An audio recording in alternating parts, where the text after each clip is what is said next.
ನೀವು ಆ ಕಡೆ ಮಾತಾಡಿ. ಏನು ನೀವು ಏನು ಹಾಕ್ಬಿಡುದು. ನಮ್ಮ ಗೊಬ್ಬರ ಹಾಕಿ ಉಪಯೋಗಿಸ್ತಾ ನಿಮ್ಗೆ ಉತ್ಪತ್ತಿ ಜಾಸ್ತಿ ಆದಾಗ ಈ ಸತಿ ಎಷ್ಟು ಕ್ವಿಂಟಲ್ ಅಡಿಕೆ ಆಯ್ತು ಅನ್ನೋದು ನಿಮ್ಗೆ ಗೊತ್ತಾಗುತ್ತೆ. ಇದು ಅಮೃತಕ್ಕೆ ಸಮಾನ. ಏನೀಗ ನೀವು ದನ ಕರ ಸಗಣಿ ಗೊಬ್ಬರ ಅಂತಿರಲ್ಲ, ಅದನ್ನ ಟೆಕ್ನಾಲಜಿಯಿಂದ ಕಂಡುಹಿಡಿದಿರೋದು.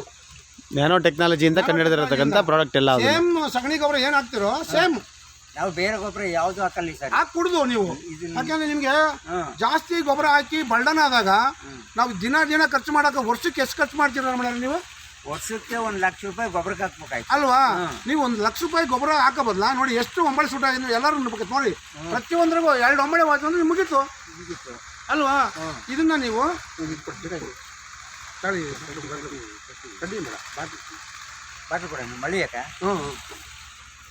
ಕಡ್ಡಿನಾಗೆ ಅಡಿಸಿರ ಎಲ್ಲ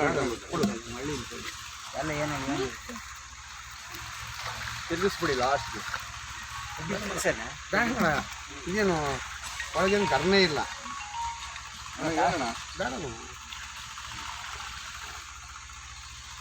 ನಾವು ಹೇಳ್ತಾ ಇದ್ವಿ ಗೊಬ್ಬರ ಹಾಕೋದು ಹೋಗಿ ಕಾರಣ ಅಂತ ಹೇಳಿ ಅಪ್ಪಣ ಅವೆಲ್ಲ ಆ ಕಡೆ ಮಾತಾಡಿ. ಇದು ಒಂದೊಂದು ಲೀಟ್ರ್ ಕೂಡ ಎಷ್ಟು ಹಿಡಿದಿದೆ? 2 ಲೀಟ್ರಾ?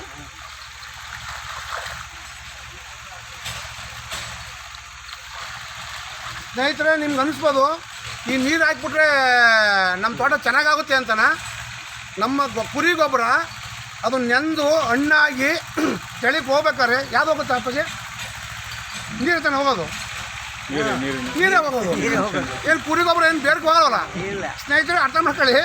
ಪ್ರತಿಯೊಬ್ಬರು ಕೂಡ ಇದನ್ನ ರಾಮಣ್ಣ ತೋಟಕ್ಕೆ ಹಾಕ್ತಾ ಇದ್ವಿ. ಬುಗುನಹಳ್ಳಿ ಎಂ ರಾಮಯ್ಯ ಅಂತ ತೋಟ ಐತೆ, ಪಾನಿ ಒಳಗೆ ಅವ್ರಿ ನೋಡ್ರಿ ಸರಿ ಹಾಕ್ಸಿದ್ದೀವಿ, ಅವರು ಒಪ್ಪಿಯವ್ರಿಗೆ ಅಂತ ಹೇಳ್ಬೇಕು. ನಾವು ಒಪ್ಪಿ ಹಾಕ್ತಾ ಇರೋದು. ಅಣ್ಣ ನೀವೆಲ್ಲ ನೋಡಿದ್ರಲ್ಲ, ಇದೇ ಗೊಬ್ಬರ ಹಾಕೋದು, ನೆಕ್ಸ್ಟ್ ಯಾವುದು ಹಾಕಲ್ಲ. ಇದು 4 ತಿಂಗಳು ಒಂದ್ಸಲ ಹಾಕ್ಬೇಕು. ನೀವೇನು ಈಗ ಒಂದೇ ಸತಿ ಗೊಬ್ಬರ ಹಾಕ್ತಿರೋ ಅದು ತಗೊಳಲ್ಲ. ಕಾಣ್ತೀರಣ್ಣ, 5 ಮಕ್ಳಿಗೆ ಗೊಬ್ಬರ ಹಾಕ್ತಿಲ್ಲ ತಗೊಂತ ಒಂದು 7 ಇಂದ 8 ತಿಂಗಳು ಬೇಕು.